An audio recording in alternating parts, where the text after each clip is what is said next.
Daniel, welcome back to the Decision Making Studio podcast. It's been a few months. You've been traveling, and it's always good to see you. So welcome back. It's good to chat. Thanks, Ben. Yeah, I feel like I haven't had my feet firmly planted on the ground for some time now, but soon that will change. You've been traveling a fair bit, and we released a book earlier in the year. And just before we went on the air, I was talking to you about the fact that it seems like the topics of the book now are coming up a little bit more in conversations, certainly the conversations I've been having. And that is a reflection on the state of the world. It's been quite a year, hasn't it? Well, let's put it this way. The title being Decision Making in the Polycrisis Era, there are more crises than there were a year ago. So yes, it's going to remain topical. Well, why don't we start with a bit of both a review and a casting forward of the gaze. And I guess the logical place to start would be the US and Trump 2.0. And before we talk about what this next administration will mean for the US and for the world, let's talk maybe a little bit about what this all says about the United States. And we had just about half of the United States voting for Donald Trump. And I'm curious what your thoughts are in terms of what does that mean? What do we gain from that? What do we learn? Well, I was in speaking at a conference in Nigeria last month, and it was ironic being in a place like Nigeria, which has this reputation for being such a politically risky place. And I pointed out that probably the most politically risky country in the world right now is the US of A. And that's unlikely to change for the next 4 years. We're just going to be on this incredible roller coaster, or sort of like a train careening down a ravine without any brakes and no end in sight. I think that's probably an apt description. So what does it mean that half of America voted for this man? Well, I think that half of America, although you can't generalize about all of them, but they're generally not so much concerned about what he did as opposed to what it implies his presidency means for them. And the irony, I think, is that, as The Economist magazine put it some weeks back, America is already great. So the platform of making it great again, I don't quite understand, except that, Trump has delivered this soliloquy to the American people, and many of them appear to have bought it, hook, line, and sinker, that, we're in some terrible decline, and only he riding in on a white horse is going to save America somehow. But the question I find myself asking is, are we going to be saving it from ourselves? Because many of the adversaries of America have gotten weaker during the Biden presidency, and they're continuing to be in a state of peril. The Chinas and the Russias come to mind. Iran, for that matter, as well. Let's not leave them out. So I know we're going to talk about that later, but as an American, I still am mystified by how this has all unfolded. And it just seems to me that half the country just doesn't understand what the hell is going on. And they don't understand what they've just done. And I think the world is going to look quite different. America is going to look quite different 4 years from now from today. Do you think some of that, though, was just really simple economics and inflation rates, and Trump taking the Midwestern states where arguably people have been hit harder than other parts of the country? Those are the swing states, and the Democrats just fumbled the ball, to use an American analogy, by keeping Biden in, by not paying attention to those voters and what their economic policies had done, and how sensitive that is. Do you think that there's something just very basic about what's happened? The reason this happened is because not only were the Democrats incredibly tone deaf and just not very strategic and smart about how they ran the campaign, and the fact that, of course, they changed horses only 3 months before the election. A whole host of reasons on the Democratic side. But I think there's a fundamental change among the American people that's basically saying, we don't like the way things are being run. We've had enough of the way things are being run, and we'll take change no matter what it implies. So Trump's slogan might just as well have been change over anything else, because that's what they're going to get. But more to the point, I think Americans understand that there is a bill of goods that's being sold, that Trump is going to be in a much better position this time around to execute on the things that he wants to do. And they say, fine, get on with it. And if that means we're going to break a few eggs in the process, so be it, because they want the government and the country basically to be completely rewritten, in a sense. They don't even know what the end game is going to be, but they're saying, we've had enough of what this is, so get on with it. And where did the Democrats go wrong? And you touched on it being tone deaf, but let's dive into that just a little bit. And what does that mean for the what is now the opposition federally in the United States? Where do they go from here? Well, they're clearly having a major moment in terms of reflecting.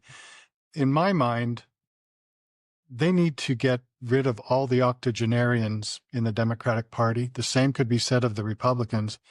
They need fresh blood. They need fresh thinking. They need fresh people. And they need to help, along with the Republicans, although that's not going to happen in this cycle, to get rid of the idea that a lot of good people will never go into politics because it stinks too much. And there's too much of a burden, too much of a price to be paid. And you get crucified when you go into public life like that. They go over every nook and cranny of your past. If you ever got a traffic ticket, they're going to know about it. And whatever else there might be, it's no longer private information. Everything becomes public. Then, of course, you kick in with AI and artificial news, fake news, and everything that goes with it. It's just not a great bill of goods. So we need to somehow transform the political process so that it has a positive connotation instead of all these negative connotations. As for the Democrats, I'm not sure what they can do at this point. There seems to have been a nearly complete reversal of fortunes and reversal of roles between the Republicans and the Democrats. The Democrats now are finding themselves to be the party of big corporations in a way. The Republicans are finding themselves to be the savior of the blue collar worker, a complete reversal of what happened before. And I still marvel at the idea that a billionaire who's never worked a blue collar day in his life is suddenly, the savior of the blue collar worker. It makes no sense to me. There are some things that I like very much about what Trump stands for. I don't like who he is and how he does what he does, but the idea of strengthening national security, cleaning up the border crisis, getting rid of fentanyl, changing the fundamental way that some things are done. I'm in favor of that. But I would be much more in favor of it if there was a clear strategy rather than a wet your finger and hold it up to the wind kind of thing and see which way the wind blows, and maybe we'll go in that direction and tomorrow we'll go in another direction. I don't see how that ends well. Arguably, this could have, the Democrats could have seen this coming, right? The tone deafness is prevalent. I mean, I've run a podcast now for several years, and I'm aware of how the alternative media works. I get disgusted by a lot of it, but you can see the voices, a lot of it originated in the US, and you can see the voices, and those are all transparent signals of what people are talking about, thinking about, and those things may be wrong. A lot of it is. There's a lot of BS that comes out of a lot of these plays. The Joe Rogan experience being, case in point, where Trump was on that and Harris refused.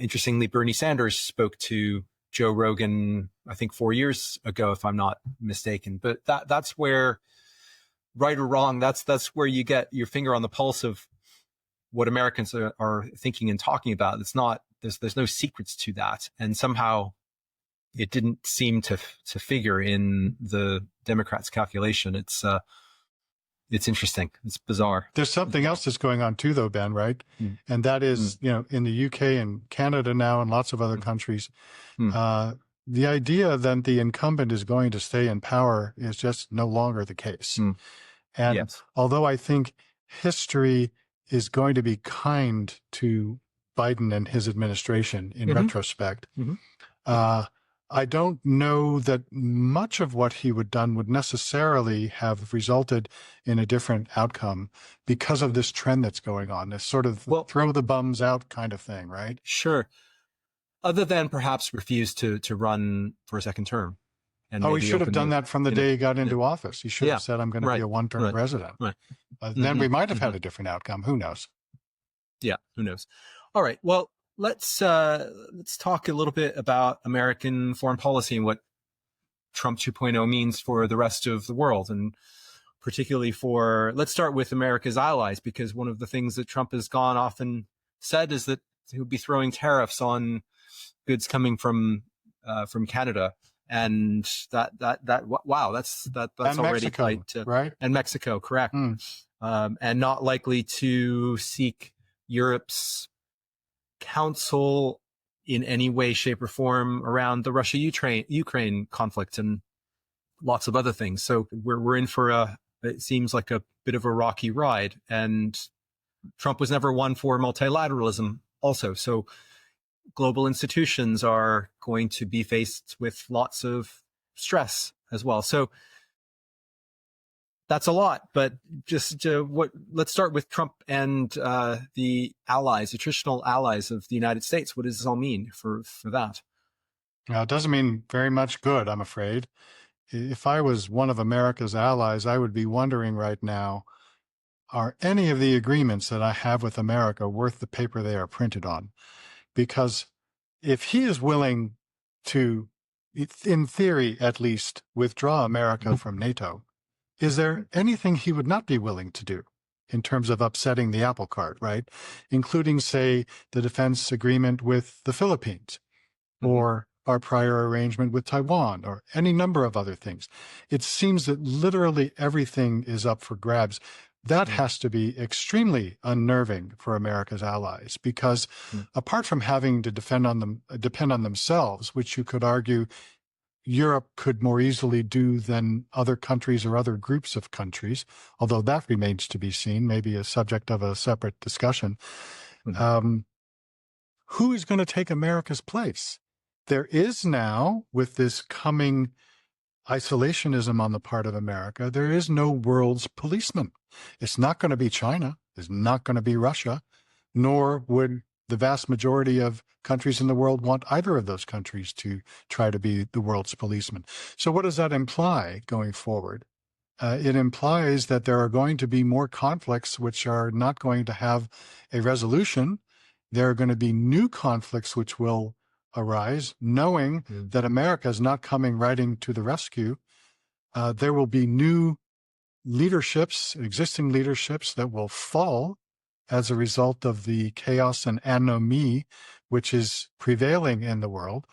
And I mean, I don't want to say we could see a complete collapse of the world order. I think that's unlikely, but I think we're definitely going to see the rise of opportunistic behavior on the part of China for sure. And if I was China, why wouldn't I be doing that? That, of course, is coming at a bit of an awkward time for them, and we'll talk more about that. But I think many American allies are sort of wondering, hey, how could the American people bring this person back again? And secondly, are we prepared for what's coming? If we're not, what can we do to be prepared? Can we do something to try to pick up the slack. Now Trump is saying that for NATO, he would like to see 5% of GDP contributions as the price for keeping America in NATO. Well, many of those countries only just arrived at the 2% threshold. How are they going to reach 5% in the next 4 years? Short answer, they're not. Mm-hmm. Would he pull the U.S. out of NATO, do you think? Do you think that's a realistic scenario? Fortunately, there's what he says and there's what he does. And so, as you know, as the listeners know, he talks a lot. He doesn't necessarily act on everything he says he's going to do. I've got to believe, though, that assuming that the Ukraine conflict is resolved in the coming months, and that's possible, I would imagine that if he sticks with this 5% threshold thing, he could use it as an excuse to take America out of NATO.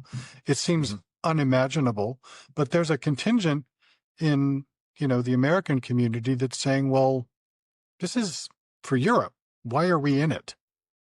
I mean, we created it. America, the American government helped create NATO, and it's been there ever since the beginning, but it's really Europe's problem at the end of the day. Some people say. I don't believe that myself, because we're much stronger being united as an alliance of nations than we are being separated. But my biggest concern, I suppose, is that there's going to be so much damage that's done in the next 4 years that it will take many, many years to recover, if at all.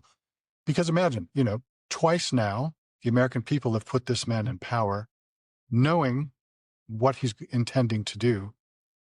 Is there any reason to believe it couldn't happen a third or a fourth time? No, there isn't. Mm-hmm. Yeah, when you say twice now put this man in power,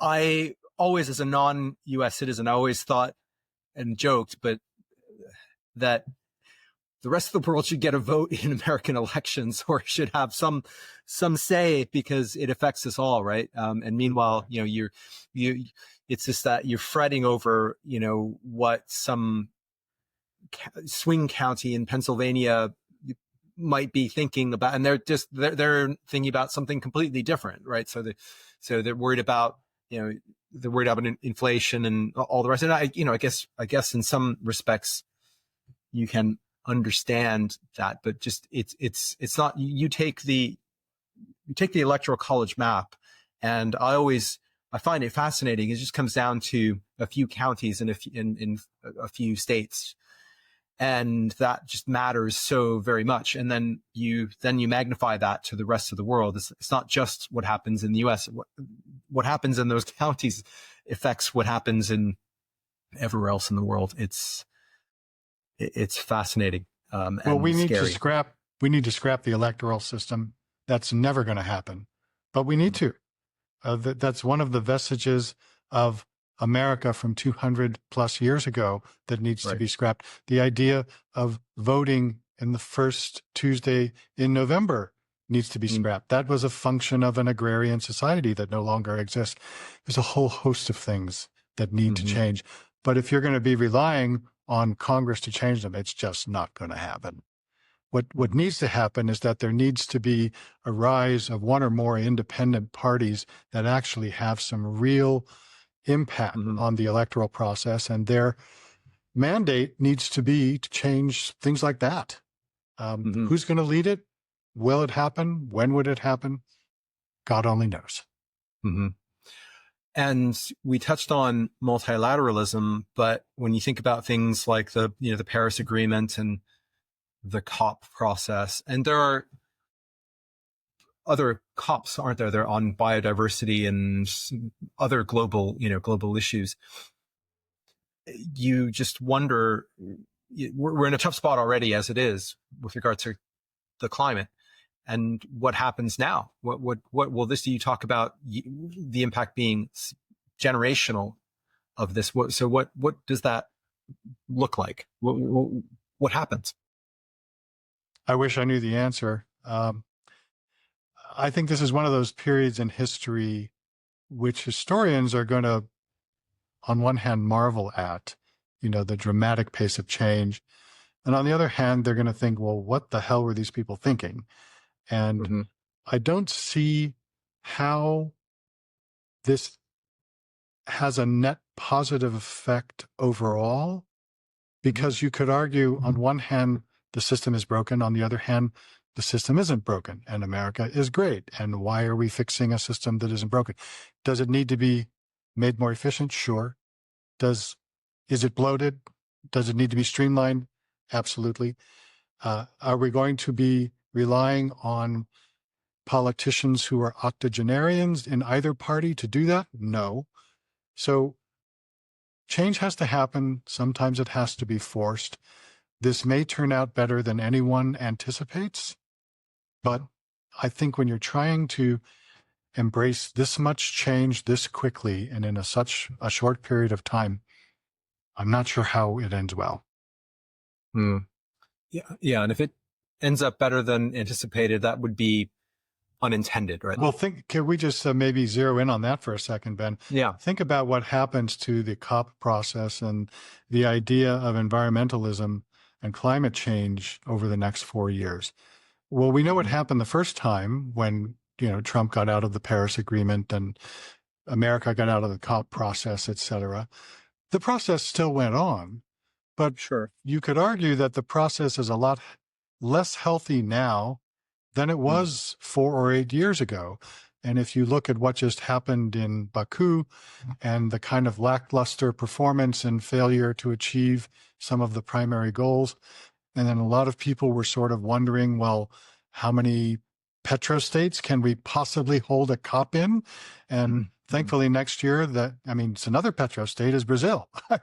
It's not only a petrostate like some of these others have been, but that system needs some fixing as well. One thing that I had heard of, an idea that was tossed around when I was at the Secretariat of COP28 last year, is the idea of holding a COP every other year and giving each holder of the COP, each host, 2 years to achieve their objectives instead of 1 or 6 months and then handing the baton over to the next one. That might be a sensible approach. And it also costs a lot less money and allows people to focus on the job at hand rather than who's going to be staffing up the next COP and what is their agenda and who's left holding the bag. I mean, each COP that goes on, there are unfulfilled obligations that the prior host passes on to the future host. And inevitably, it just sort of leads to a bunch of nothing because the continuity just isn't there. So that's another thing that needs to be fixed. But it also requires some type of commitment to multilateralism. For sure. No question about it. Because global institutions are fragile as it is, right? They don't grow organically. You need commitments from states to have them and to strengthen them. They're just a reflection of states' commitments to these causes. We also need a shift, pretty significant shift, not away from mitigation so much, but toward adaptation. Problem is there's not enough money to address both adequately. But if we're not throwing more money at adaptation, we're definitely going to be losing this battle. And it's already become so severe, so significant in so many places that you could argue the battle's already been lost. They've already modified the presumed target for ocean warming from 1.5 degrees to 2.5 or 3 degrees centigrade now this century, which is unimaginable. 1.5 was unimaginable. They're doubling it now. I mean, is that considered a conservative estimate? Good question. Yeah. And we can only hope that things like severe weather events don't continue with the alarming frequency that they are, but that seems like it's inevitable. So there will be heat waves, there will be monsoons and dramatic storms and forest fires. This is going to continue. And the connection between those things and what we've been talking about, you would think would be starker or be compel a little bit more commitment, but we still struggle, don't we? And we will continue to. Okay, well, on that positive note, sadly, by the way, at the end of this, I would really like to try to land on some hopeful things too, because I always feel like we're very realistic, but at the same time that can be a little bit depressing too. So let's just keep our minds on that as well. But let's talk about China and the United States, China-U.S. relations. China is not doing well economically at the moment. So Trump enters this dynamic at a period during which China probably has less leverage to do some of the things that Xi may have wanted to do just a few years ago. So I'm wondering what we might be able to expect. The previous Trump 1.0 saw a much more adversarial tone between China-U.S. relations. Does that continue? We have Elon Musk in the administration. His businesses have got interests in China. So is that a tempering factor in any way? What might we see with regard to China-U.S. relations? First of all, some people think that the bromance between Trump and Musk is not going to last. Yeah. But regardless of whether it does or whether it doesn't, the state of bilateral relations between the U.S. and China is not determined by Elon Musk. Although, and it's not determined just by Trump either, of course. This is a dialogue of sorts. Think of it this way. Xi is sort of like a tiger who's got his back to the wall with all of the various problems that China is enduring right now. And typically when that happens, you don't get a sort of a milder, nicer version of that tiger. You get something a little bit different. So my presumption is that things are going to continue to deteriorate. I don't see how there's reason to presume that there will be some sort of a diplomatic breakthrough between Xi and Trump. That seems unlikely. Both men have much too much on their plate to simply appear to be caving in because it might be convenient or the right thing to do. They both staked far too much on their rhetoric to have it turn out any other way. That said, credit to the Biden administration for not only keeping virtually all of the tariffs that were in place when Trump left the first time, but also doubling down on many of those. And now Trump has said that he intends to double down on those again, with, in some cases, tariffs up to 60%, which seems just impossible to manage. That all said, there should come a tipping point at some point in the next 4 years, I would have thought, where both of them say, look, the pain is just too great on both sides. The world's most consequential relationship has to find a way to get better.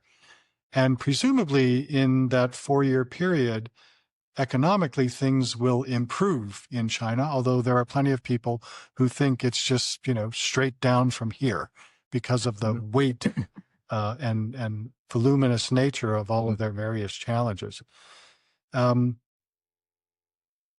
Also, we should bear in mind that in the next 4 years is the magic year of 2027, when Xi has told his armed forces that they should be prepared to invade Taiwan. And that certainly isn't going to change. Whether the tiger with his back to the wall and with his economy under pressure chooses that time to actually go in, or whether saner voices prevail and he says, well, we're still going to do this, but we're just not going to do it now. That's anybody's guess. But if that day does come, it obviously implies some very, very serious things for the global economy. And in the interim period, I presume that America will do as much as it can to produce as many silicon chips as it can in America and depend less on TSMC, although that remains to be seen as well.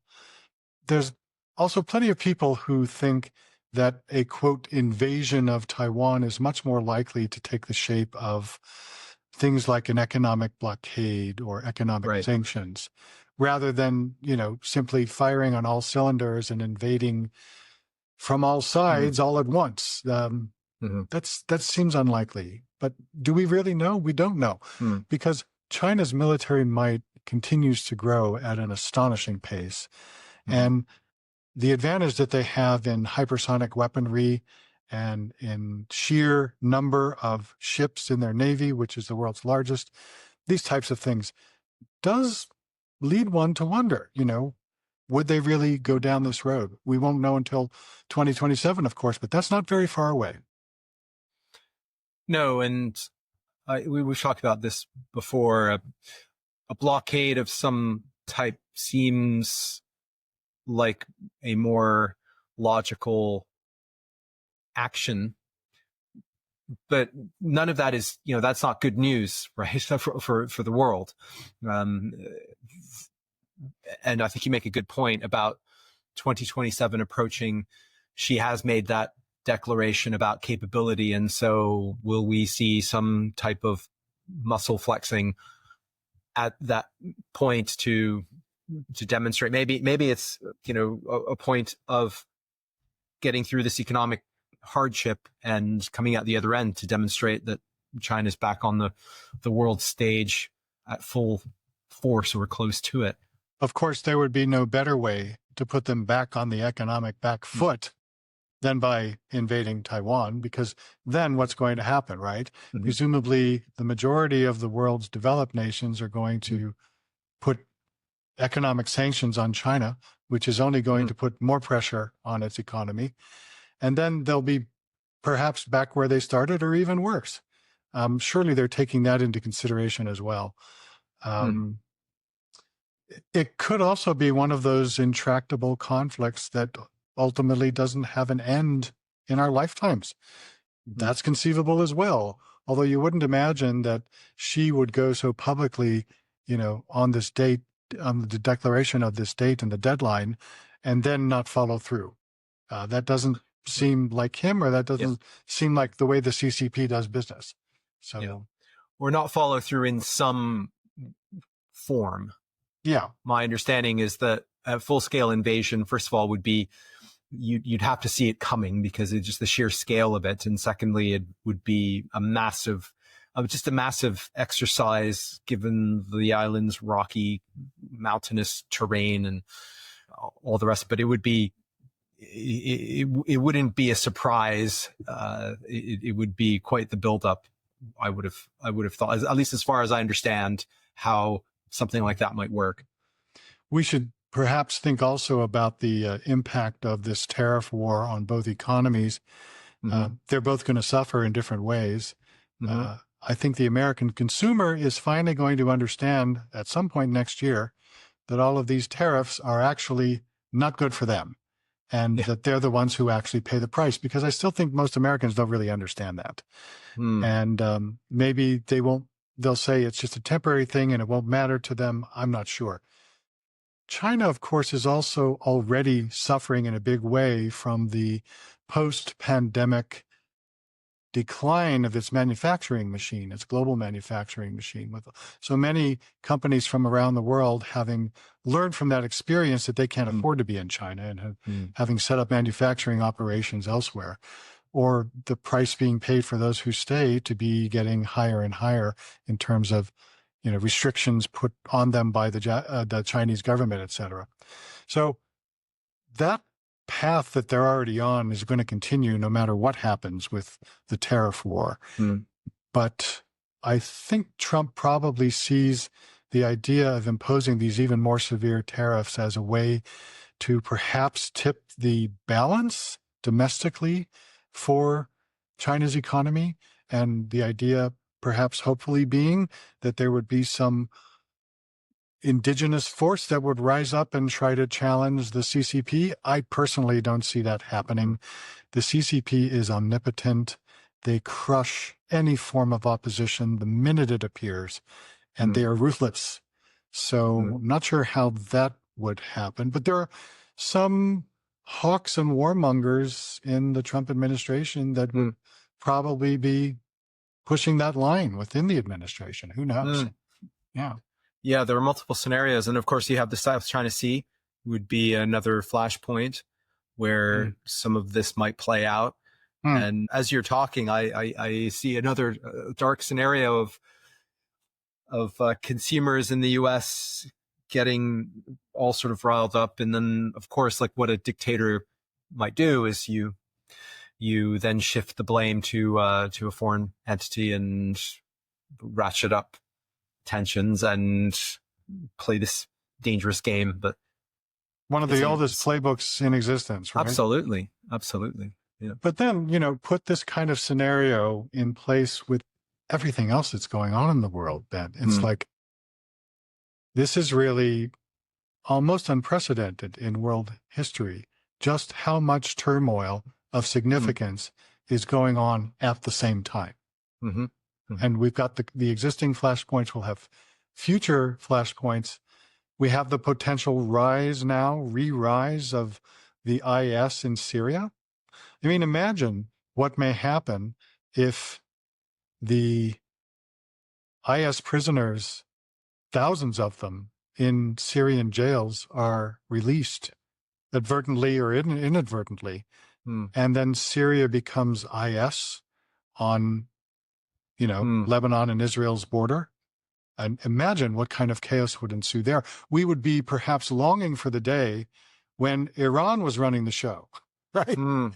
That's thinking like might be a much better thing at the end of the day. Is it too late to ask them to come back? Wow. Well, do you want to touch on the Middle East? And now that you've mentioned it, what does the fall of Assad mean for Syria, and what might we expect in Gaza? And you touched on Iran as well. Relations between the U.S. and Iran are likely to, I would have thought, deteriorate with Trump. But do you want to start with Syria? You mentioned the potential of a worse situation and arguably more chaos. But where do you see things going in the Middle East? Israel and Netanyahu have had opportunities to remove Assad in the past, and they opted not to because they preferred the devil that they knew. So one wonders now to what extent they may or may not have had a hand in what unfolded that allowed his, upheaval to have occurred in the space of just a week when 13 years of civil war didn't seem to do that. I've got to think that the Israelis are rather nervous right now, which accounts for why they have made this land grab in the Golan Heights. And what would you expect them to do? You wouldn't expect them to suddenly say, okay, well, let's all embrace hands with these new folks in Syria and let's all sing Kumbaya together. Does that sound very likely in the Middle East with a very favorable outcome? No, I don't think so. So there's that. But coming at the moment that this is coming with the upheaval in Lebanon and in Gaza and everything else that's going on, I think we should be very, very concerned. I personally don't believe that the new rulers in Syria are going to be what they're portraying themselves to be. How could someone who was previously affiliated with Al-Qaeda and was fighting in the name of Islamic revolution, suddenly become this, moderate democratic type leader? That makes no sense at all. And I don't think anyone really believes that's what's going to happen. So I think we have to prepare for the worst. And I think that's exactly what Israel has done. Moving on to Israel and Gaza, I think we've come to the point now where Israel can clearly claim that it's met its post-October 7th objectives, and now being confronted with adversaries on all sides, if you include, Iran and Yemen and its immediate neighbors, they need to figure out a way to bring this to a close for their own benefit. And I think it's pretty clear that it's very unlikely that any reconstitution of Hamas in its prior form is likely, much less likely anytime soon. Mm-hmm. So time for them to regroup and perhaps prepare for what's coming in Syria. I've got to imagine that's what's on Netanyahu and his cabinet's mind. As for the Netanyahu would Houthis, be much more likely to accept a Trump administration brokered, supported agreement. Exactly. And I could foresee that coming in the first 6 months of next year, right? Mm-hmm. Maybe even in the first 3 months. Who knows what's been cooking behind the scenes. Mm-hmm. As for the Houthis, well, the attacks on them are continuing. And just a few days ago, I don't know if you saw the headline, but America shot down one of its own F-18s by accident, which shows, that it's an active theater still going on there. And that's going to remain the case. And the Houthis are still sending projectiles into Israel, and some of them are getting through. So that's going to continue. Then there's the Iran question. And it seems pretty likely that the Iranian leadership is going to change their nuclear doctrine to become a bit more obviously aggressive on that front, which means the likelihood that there's going to be some sort of negotiated solution to them breaking out of the nuclear threshold seems less likely by the day, I would have thought.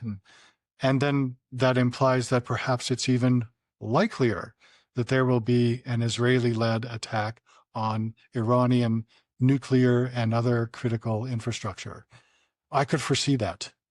It's not outside the realm, because the Israelis also have to be thinking, well, we're running out of time here with the Iranians, right? They're in a weakened state, but they're about to change their nuclear posture. We've got this window. Trump is in power now. He's basically going to unleash Netanyahu to do what he feels is necessary. He's going to provide the arms that Israel needs to do whatever it feels it needs to do. And I could foresee that in the coming year, maybe even in the coming months. Imagine what that would do to the theater in the Middle East, right? Yes. And with all of these things, there's always the potential for miscalculation, for escalation. Someone had talked to me a few months ago, sharing something that I thought was actually quite ridiculous, to be honest, around an AI generated political forecast or geopolitical forecast. And the thing about geopolitics is that if you're a geopolitical actor, you want to maintain the possibility of some type of uncertainty. You don't want to be predictable, but then that creates the conditions for miscalculation, for escalation. And so I keep coming back to, you need to look at scenarios. You need to look at possibilities. Predicting this stuff is not a great thing to be doing. You're going to get it wrong. And so there will be things that will come out of the next year that we can't predict, and we have to acknowledge that. So when you say things like that, it does bring that home, I think, that how fragile things are, the calculus that needs to go in by multiple actors within the Iran, Israel, the U.S., but then the actors within all of these states. It's very, very difficult to predict, if not impossible. Yeah, completely. It's a fool's errand in a way.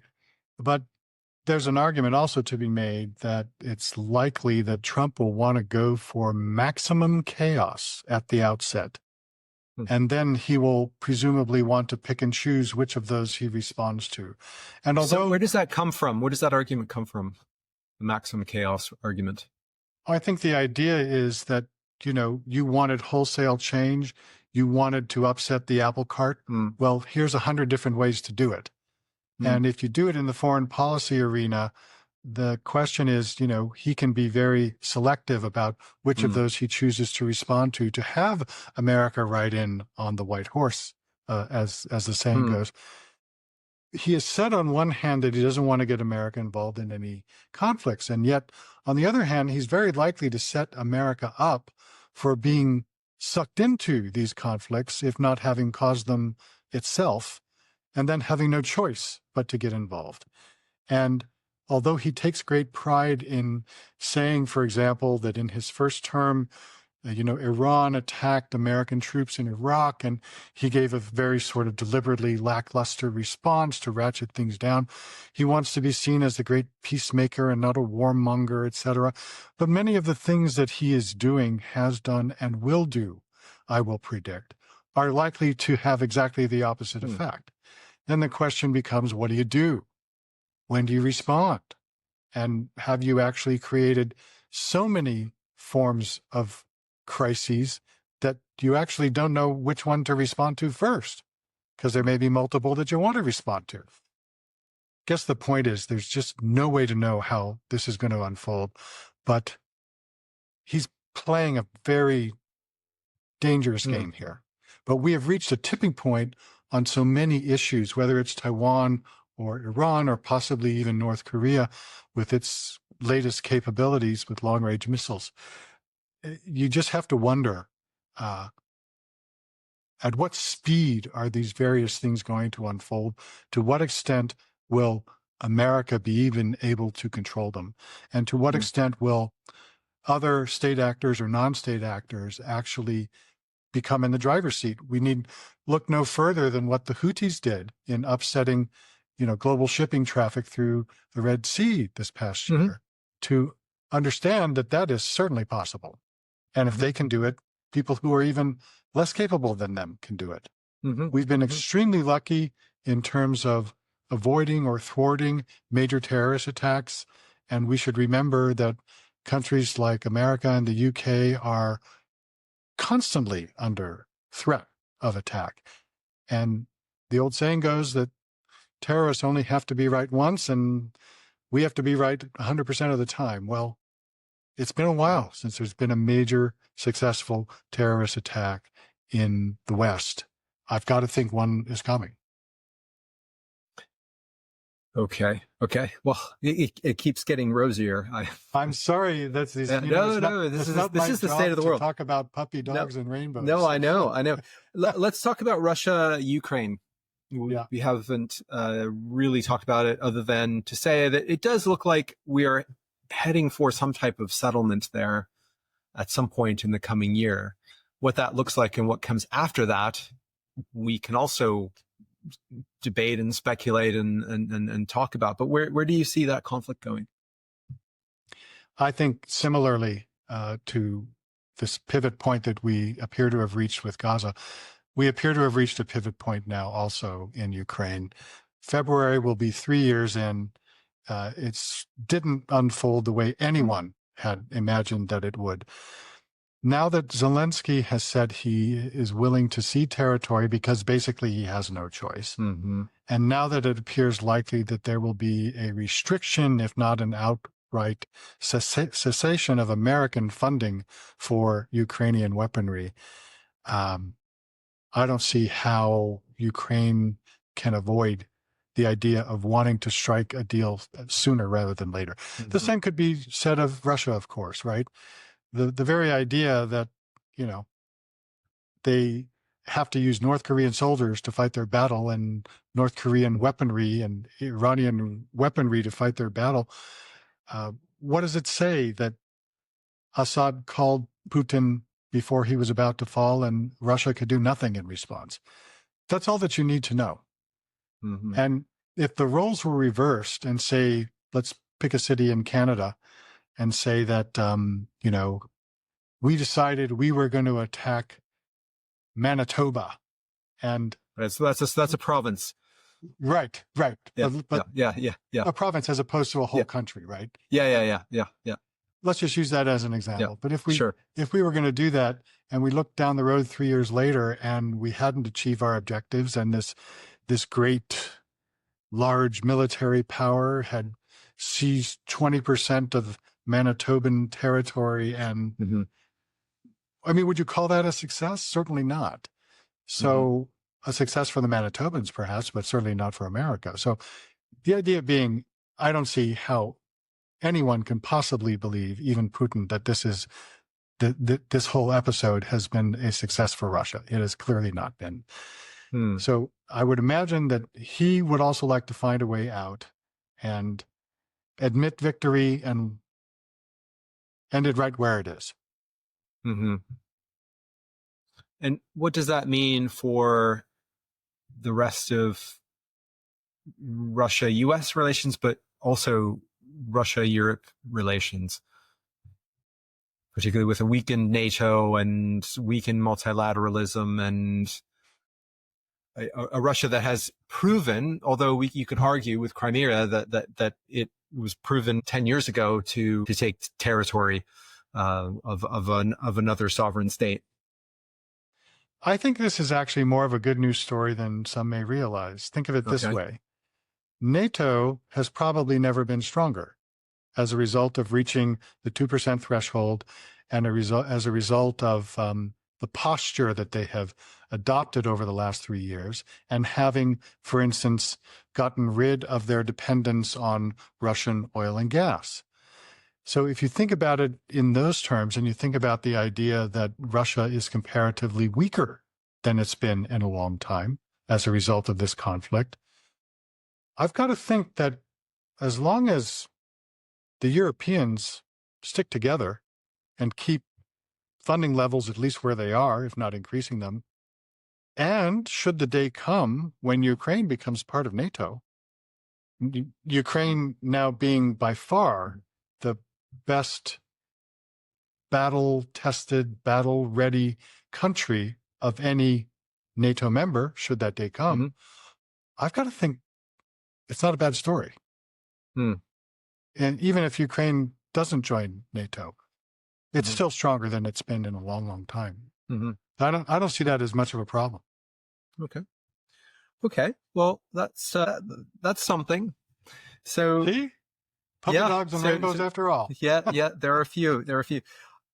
So one of the other things that you wanted to talk about is the prospect of more governments falling around the world, and I'm just wondering if you had your eye on a region or a state in particular, or something else on your mind. Well, not a state in particular, but if you think about the number of, quote, long-serving, decades-long-serving strongmen around the world, say in Asia and Africa, they've got to be ripe for some sort of political change now, I would have thought. Look at what's going on in Myanmar, right? They have the military government, which has ruled it for the majority of its post-independence history, and 80% of the country now is in rebel hands. So that certainly is a country whose military government I would think is in the process of falling. I wouldn't be surprised if that happens next year. Who knows what kind of staying power they have. But you could think of any number of examples around the world of conflicts that have been going on which are coming to an end or should be coming to an end, or long-serving leaders or systems that are terribly broken that presumably are ripe for political change. I'm struggling to find another time in post-war history, apart from maybe the collapse of the Soviet Union, when things have been this fragile. I think that the door is open for all sorts of political change in the coming 3-4 years. Yeah.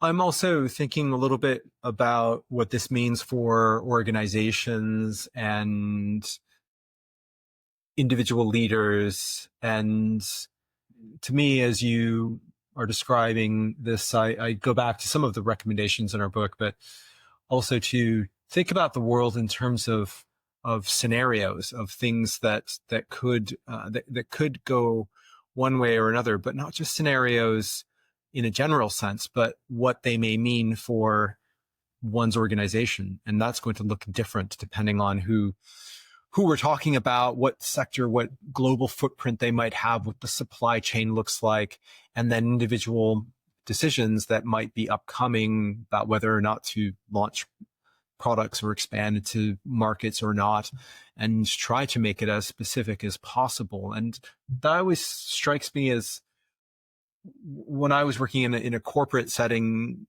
actually people did like to talk about geopolitics. That wasn't that difficult to do, to get people around the table, whether at board or executive committee meeting. But then to take that and to translate into, well, what does this mean for our business, our strategy? That is I always find that to be difficult for people to wrap their heads around. And I think partly it's because geopolitics, and one of the things I've taken away from this last year of launching the decision-making studio, is one of these areas where it is impossible to predict, and organizations they love processes that are very linear. And so you can say, if we invest this, then we get that. And even if you have some probabilities or things like that, you're still looking at the world from kind of an engineering problem. But geopolitics defies all of that. And that's what I think makes it so difficult. And that's why I think new thinking is required to be able to tackle some of these issues. So we've, I think, touched on a number of the fault lines, a number of the trigger points, a number of things to watch. But this also, we're releasing this at a time when we're going to see all these prognosticators come up with their top 10 lists and everything like that. And to me, those are conversation starters. They are starters. They are not the end of things. And so we can't just look at certain headlines and just say, oh, that means this or that. We need to get better at just interpreting this stuff and getting honest about this stuff. When we wrote our book, we wrote it with the firm belief that the need for leaders and decision makers to be able to juggle multiple crises at the same time was acute and going to get worse. Mm. And in the year or so since we released it, it has only gotten worse. Mm. I guess the question becomes to what extent that decision makers and leaders will realize, if they haven't already, that they no longer have the luxury of time in avoiding how and when and if to juggle multiple crises. It's been thrust upon them. So they don't have a choice. And I can't imagine that the need is going to become less profound with time. That's just not the world we're living in. Right. It's not the world we're living in. And I've also, we've covered a lot of ground, but there's also a lot of ground that we just don't have time to cover. We didn't talk about India, for example. That's the world's most populous country. A lot of organizations have exposure to India, but other organizations may have exposure to parts of Africa or Latin America or what have you. And so the way to look at this stuff has got to be very specific, and that is not something that organizations do very easily, because a lot of these topics, it's not just geopolitics. It's whether that's AI or whether that's climate change or what have you. There's expertise out there in the world, but maybe not within an organization, or it may exist, but they don't know how to leverage it. When decisions get made, right? When we're setting strategy, when we're launching products, when we're deciding on whether or not to acquire another company, that's when the rubber really hits the road. And that's where you really have to go to work. But not everything that matters to the world will matter for a specific organization. And this is the skill that I think is lacking in a lot of places, but one that rapidly organizations need to get up on the learning curve, and those that are making progress and those that aren't are going to be left behind. And as we say in the book, it's not just the leaders and decision makers that have to get up to speed on this stuff, because in a way, everyone in middle management also has to be part political scientist, part anthropologist, part psychologist, part engineer, part any number of things. The idea that you can just exist in a silo now and be very good at what you do, but not know anything about any of these other fields. Yeah. It doesn't work anymore. Yeah. Yeah. And here's where it's really tricky, I think, is because in order to get literate in these areas, you want to get literate in these areas precisely to the point where you know what you don't know. Precisely to the point where, like, I have a question, I've gotten to the right question, but now I need to bring an expert in to help me answer this question. And this is where we tend to think that leaders need to be omniscient and have all the answers. No, the path to leadership in this polycrisis era is knowing what you don't know, getting to the point where you raise your hand and say, okay, I know what we need to know, but I don't know it. And this is how we're going to deal with that. We're going to bring in the right people around the table, and we're going to call on an expert on, or experts on China-U.S. relations, or what have you. That's the skill that's missing. And as we're saying, that everyone in any type of decision-making role needs to get up to speed on. So it's a challenging time. It's a challenging time. Right. Were there any other areas that you felt we ought to mention that we just didn't get around to? I think we've done a pretty good job of covering the obvious and high points of conflict going on around the world. I think I wish I could say that it seemed to me like the global population, and certainly the population in America, was getting smarter. But sadly, I don't think they are. And the advent of what social media has morphed into, and then introducing AI, and then the fake news and everything, and the 10-second celebrity sound bite that everybody forms their worldview from. I'm very concerned about where we're heading with all of this, because there's a whole generation of people now who know only this. And it doesn't seem to bother them that they are so illiterate about what's going on in the world or in their own country. All they know is who just endorsed this product, and you know, where are the Kardashians vacationing, et cetera. I mean, things that don't matter. When you and I grew up, we knew about things that mattered. We cared about things that mattered. The fact that so many people don't these days is very, very concerning to me. There's also quite a vindictiveness around politics. That there's, I remember growing up in Canada, and this, it sounds like we're these old men now, you know, lamenting. Some of us are. Well, arguably, we both are. But I do remember visiting the Canadian Parliament and listening to people talk about how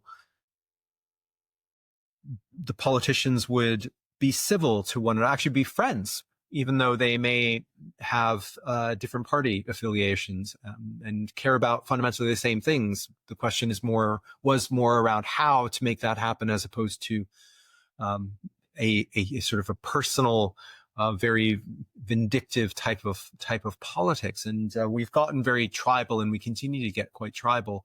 I don't know. I mean, I wanted to also end on some positives, and I do. It's hard sometimes. I do wonder if we just need to start just thinking differently. I'm wondering if, you know, there are ways in which we could have conversations about specific topics. In some way, the sort of role reversal is kind of interesting. Can we experiment a little bit? I've had some conversations with people who work in behavioral science, and who are actually, if you look at data amongst voting populations, people don't mind if governments try things out a little bit more and just see if something might work. And maybe we could lean into that a little bit more and not be too worried about where an idea comes from, whether it's the right or the left or some other country, and try something on maybe smaller scales, whether that's something around climate change adaptation or something around inequality or things of that nature. I'm wondering if in terms of reshaping politics, and movement might be able to emerge around something along those lines. I'm not sure what that would look like, but. Well, as you may know, in Chinese, the word crisis boils down to both danger and opportunity. And I think this is maybe one of those things where we can talk about something good, and that is that with change comes the danger, but also the opportunity. And I've got to believe that those people who do get it, those people who object to what is about to happen in America, for example, they're still going to be there. And now it is their job to do something to try to put some guardrails around what is about to happen and to do a better job of positioning themselves so that 4 years from now, they stand a better chance of being the ones back in power. And you could say that about so many places around the world as well. So I've got hope. I still have hope that we can turn this ship around. And I'm hopeful that the change that is about to come will not be so all-encompassing and so damaging that it's irreparable. And assuming that is the case, we're going to learn a lot in the next 4 years. And we have the opportunity then to set the stage to do something about it. Yeah, I agree. I had heard of that the Chinese character thing wasn't literally correct in terms of crisis opportunity, that it was, but I think the sentiment is very much true. And we can't see everything. We're in the midst of this polycrisis, and that's affecting the way we look at the world. So there are things we're probably not able to see because we're so engrossed in all of this stuff that's going on. So that I think that's something. I think you're right that there are always opportunities for new actors to emerge or things to come up that we haven't seen before, and we'd be very well off to just keep that in mind. And again, if you're a policymaker listening to this, I think that means trying things out. We can learn just from trying things out. You don't have to have all the answers going into something, that sometimes the answers emerge by doing things. I couldn't agree more. And that's their job. Is to take and I would say risks. that's also the case for all of us too, right? That and business leaders, big and small, that we can try some things out and see if, oh wow, this looks like this is working, and therefore let's just lean into that maybe a little bit more with the right guardrails and controls and things of that nature. But it is a mindset shift that I think we need. We can't control all the variables. We just, like, are we getting it? Like, have we learned this yet, or do we have to keep learning more lessons of stuff that, I didn't see that coming, and blah blah. Well, the blah. stage is set, so everyone needs to do their part. Yeah, absolutely. Well, I think that's a great place to wrap it up then. Well, thanks for having me on again, Ben. It's always a pleasure. Thank you, Daniel. We'll probably not speak until 2025. So on that note, I wish you a very happy end of the year, happy holidays, and all the best wishes for the coming year. Same to you. All right. Bye for now.